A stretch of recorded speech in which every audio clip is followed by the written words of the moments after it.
لسه الله اعلم هعيش كام سنه، ولسه سنين في القبر، ولسه يوم القيامه، ولسه بدري، وربنا غفور رحيم. يعني ننكد على نفسنا ليه من دلوقتي؟ صدمتي بدات لما عرفت ان لو هدخل النار فالموضوع اقرب بكتير مما كنت اتخيل. ده انا لو مت في اي لحظه، سيدنا محمد قال من مات فقد قامت قيامته، وانما تموتون كما تنامون وتبعثون كما تستيقظون. يعني لو مت فجاه دلوقتي وانت من اهل النار هتلاقي نفسك بكره الصبح في النار.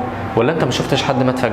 قبل ما اوصف لك النار عايزك تشيل من دماغك خالص التخيل بتاع الافلام عن النار وصور البركان والنار بتاعت الدنيا، لان دي ملهاش اي علاقه بحقيقه نار جهنم. جهنم لونها اسود، اللي بيدخلها ما بيشوفش اي حاجه كانه اعمى ولا بيسمع اي حاجه. تخيل الرعب وانت بتتعذب ولا شايف ولا سامع حاجه ولا فاهم الضرب جاي منين. اهل النار بيدخلوها مربوطين مع بعض في سلاسل بتدخل من مناخيرهم وتطلع من ادبارهم، سلاسل عباره عن نحاس منصهر ملفوف حوالين جسمهم، سلاسل بتسحبهم في اتجاه جهنم على وشهم، مش ماشيين على رجلهم، فبيدخلوا جهنم والعياذ بالله بوشهم وهم مش سامعين اي حاجه الا صوت شهيق جهنم نفسها. جهنم اللي بيؤتى بيها وليها 70,000 زمام، لكل زمام 70,000 ملك، تسقط فيها 70 عاما لا تصل الى قعرها. ويبدا اهل النار يلعنوا بعض وهم داخلين جهنم ومربوطين في بعض، وكل واحد فيهم يدعي على التاني ويقول يا رب هو ده اللي ضيعني معاه، يا رب ضاعف له العذاب، وربنا يرد عليهم ويضاعف العذاب ليهم هما الاثنين. وبعدين يكسروا لحد ما تربط رؤوسهم باقدامهم، ثم يقلبوا في النار، وكل ما جلدهم يتشوي ويقع من عليهم ربنا يبدلهم جلد تاني عشان يتكرر العذاب.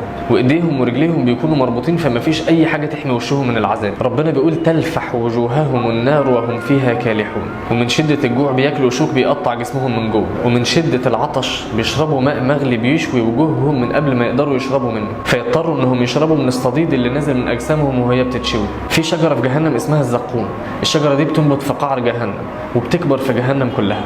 الثمار بتاعتها نتنه كانها رؤوس الشياطين، وبتاكل منها غصب عنك، وبتسمع صوت يقول لك ذق انك انت العزيز الكريم. مش انت اللي افتريت وكلت حق الناس والناس كلها كانت بتعمل لك 1000 حساب؟ ذق انك انت العزيز الكريم. مش انت اللي كنت فاهم انك كده كده مش هتخش النار؟